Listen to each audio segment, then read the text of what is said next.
Okay, for the final installment of the Amber Throne, we are here to show the journal.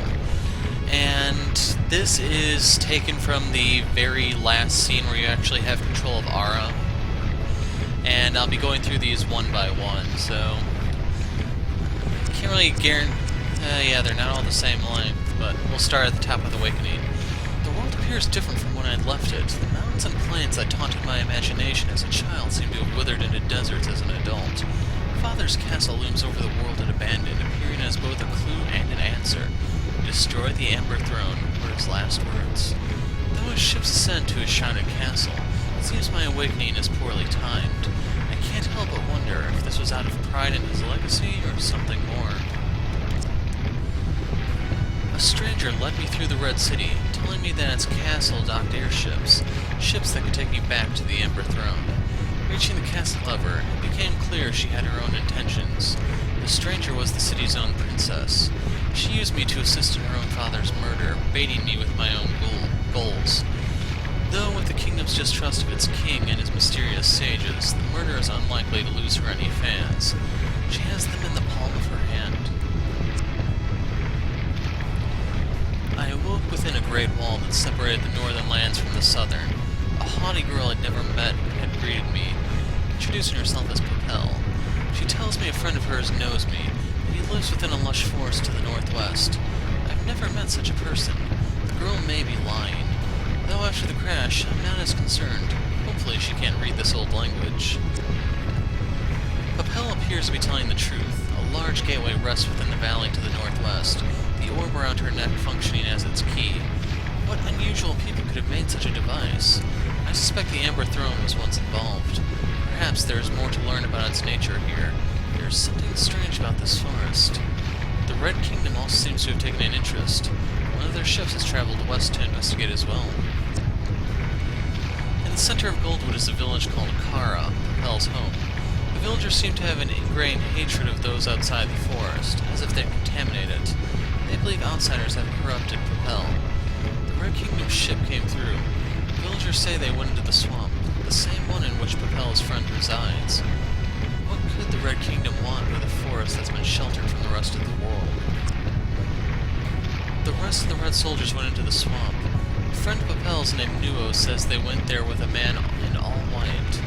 It sounds familiar to the sages that the people of the Red Kingdom mentioned, and the one that approached me after its king was slain. And that's the wrong it's. I have a feeling Papel isn't telling us something. What business would sages have in this swamp? Deep in the swamp, the Minnick Elder tells of his race's history. The Minnick once held the Amber Throne, presumably among the first to do so, though I cannot be sure. They used to turn Goldwood into their kingdom, the throne forcing it to burst with life. Though with their kingdom failed, he says a piece of the throne still remains within it, keeping Goldwood trapped in its unusual state. Perhaps that is the nature of the gates and towers surrounding it, built to lock away the evils of the world, to ensure the purity and prosperity of the Minnick. Then they cleanse their land with the blood of those wise enough to know. A piece of the Amber Throne laid untouched atop the sunken city. Nobody had found it, as Goldwood had been barred from the rest of the world for so long. Harpsichord, a figurehead of the Red Kingdom, seems to be here in the sage's stead, though is supposedly at odds with it. Yeah, they definitely need to proofread this. They have a period after is. Regardless, where could the sage have gone? After removing the throne's pedal, the strange towers across Goldwood shut off, as if they were the sole source of power for them. I imagine the idols within the swamp are similar. It doesn't seem the throne worked out for the Minnick. If only my younger self could have known that she was right. This is why Father kept the world a secret from me. The first of the White Sages was confronted in Kara, Goldwood's village. Upon defeat, his body twisted into a horrific tree, its blue vines crawling throughout the village's wooden frames. The sage seemed as stubborn as you'd expect of an extremist so devoted to the throne. Yet as a tree, could such a being even be considered human? In the end, the Minnick escaped the walls gating Goldwood. They traveled both south to the Divide and east across the desert. If the other sages are as monstrous as this, they'll no doubt have plans to retrieve the throne as well. Did we actually run into the Minnick there, now that I think about it? No. venturing east, we came across the very same Arak who helped when my ship crashed. The typical Sayer slave drivers had gotten a hold of him, and despite being saved, their own slaves seemed discontent with the news. Sura tells us he's been stowing away inside a ruined tower along the path to the east, and invites us to join him should it interest us. Perhaps he knows something about the sages or the throne. Sura was exiled from his race, the Arak, for becoming at odds with his people's law. He has wandered this land ever since. He is the one who caught me from my falling ship shortly before Propel discovered the wreckage. Now he seems focused on stopping the White Sages. He calls them Fefneron, mysterious beings acting on behalf of the Amber Throne, leading others to it whenever it lay for the taking. If his people's law can be changed, his race would be eager to help free the Sky Castle from the Red Kingdom and the remaining Sage. The Arak live in a mountain far to the northeast. The White Sages are trying to cripple the Arak in order to prevent their interference with the Amber Throne, starting with their queen. If the Arak were able to help us, the Red Kingdom would have much less of a chance of standing before the throne. Now the sages head to the peak of the mountain where the Arak king hibernates for decades before reawakening. If we're to stop the Amber Throne from being taken, we'll have to stop the sages and help the Arak. The second sage, Hasima, is working her way toward the peak of Arcanaut. If she's able to defeat the Arak's resting king, the Arak will be helpless against the Red Kingdom. Harpsichord and Evelyn have both tried and failed to bring down the errant steward. We can only hope we have a better chance. Once both evolved designed to harbor the Arak's past and a stronghold for protecting them in times of war, the Centennial Chambers become a decrepit cavern filled with dark, greedy creatures caught in the ecosystem created by the mountain's gold.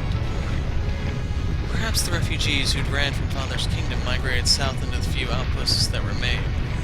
The failure of the vault speaks more to the history and future of the Arak than its success ever could have. Arcanaut's peak lies just beyond the chamber, a burial ground for those of the Arak knights who had been lost, and the site that changed the course of Sura's life. Perhaps the nobility of those knights is as much a bump in as their unwavering loyalty to their assumed high moral ground. That white background is not doing it for me. Seeing this collapse has changed Sura. This stubbornness seems to have always been their true adversary.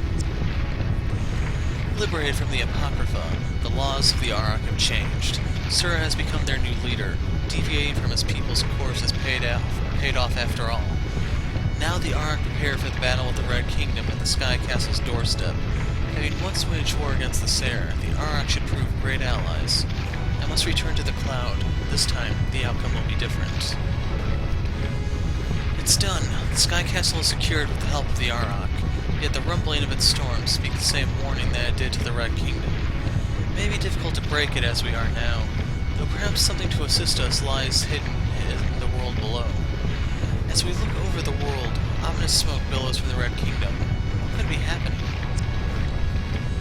I recall Father presenting me with crowns, the first of which was the white one, making any who wear it the princess of his palace, welcoming her with open arms. I denied it, uninterested in his castle. At the time, I believe it was out of fear or responsibility, but the particular future I'd be given was nothing special to me. I still don't quite remember how the black crown was placed upon my head, but the other must still exist somewhere. One of the Sayer Empire's oracles is attempting to drive northward and overthrow the Red Kingdom to remove competition for the throne. Had we not been there to help, they might have succeeded. As the smoke settles, Evelyn sets her ambitions to the southwest, where the Sayer Empire stands. If their war with Father was any indication, her fear will be our undoing. There must be something she's holding back, something she isn't telling us. To the east, smoke billows from the red towers like a dragon's maw. Brutal structures house workers who appear to exist only as tools, helping this imposing life reproduce. They are destroying everything they know to press forward and succeed. To the west, art and homes of those Sayers still stand. Grand statues remain unsalvaged, and the Sayer live rural lives. Not without their own troubles, as it seems drug use provides an escape from eastern pressures. And they have another weird period there again. Evelyn's crossed eastern Ura, leading her soldiers through the west. Further lies the Kingdom of Man, once my home, where Father usurped the ruling order and rebuilt it into his own kingdom. not sure what Evelyn knows of it, but there must be some reason she set her eyes there. Where am I? I don't recognize this place at all. The kingdom used to be blue, with stone towers and gardens surrounding the palace. This can't be right. Did something happen to the kingdom when the palace lifted, just as gold would change when the petal was removed? Evelyn reached the Sky Castle's crater before we could make it, claiming the white crown that had been left behind for herself. If what Father said was true, that means the Sky Castle will simply yield to her will, to her existence, without doing anything. However, I've been reunited with the Black Sword, the same that had dealt the mortal blow to my father. It was not entirely the rebels, but my own doing that caused Father's defeat. The sword will surely dismantle similar beings still woven to the throne. It will simply take more action than the crown. After being reunited with the Black Sword that struck Axis, Oboa used the situation to his advantage and took the sword from me. Without it, we won't be able to strike down the Amber Throne. There must be some reason he's taking it for himself. Perhaps to keep it from the Sarah's enemies when their empire grasps the throne. Perhaps something else. Regardless, there's no doubt Oboa is headed east with it, back toward the Empire, his home. We're too late. The Sarah Empire has managed to construct and lift their own airship into the sky. The Auroch may buy us some time, but I doubt they'll be able to hold against such a massive ship. We have to strike the vessel from within. But more importantly, we need to find Oboa and take back the Black Sword. The ship should be headed to the Sky Cloud. Evelyn and the Empire have begun their passage to the Sky Castle, finally tackling the treacherous clouds surrounding it. While we've regained the Black Sword, we'll need to push through the cloud now if we'll ever have a hope of reaching the throne before them. I don't know if our ship can handle it, but with Nuo's piloting, it's the best we can do. There's nothing left to prepare for. We must begin this final passage. We made it. Somehow we reached the Sky Castle, looking no different from when I left it. Light dancing from the floors, chandeliers tethered far above. The dormant throne appears to have grown its own foliage across the castle. Blue flowers restoring and curing any who touch them, while the decayed infect them with a terrible disease. We haven't come with the white crown. Because of this, we'll be viewed as intruders by the castle stewards. The weavers and angels remain within. If we're to proceed, we'll have to cultivate these flowers. Evelyn has taken the Amber Throne in its final phase. Maturity has begun. Using Evelyn as its host, it will consume and tear apart Vauska until it's become suitable for its own reproduction. Then the throne will spread its seeds back into the stars, to prey on the desires of others, and our world's fate will inevitably befall them. If we are to prevent this and stop this cycle from repeating, we must stop Evelyn. The throne has taken root at the Red City's castle. We'll meet her there.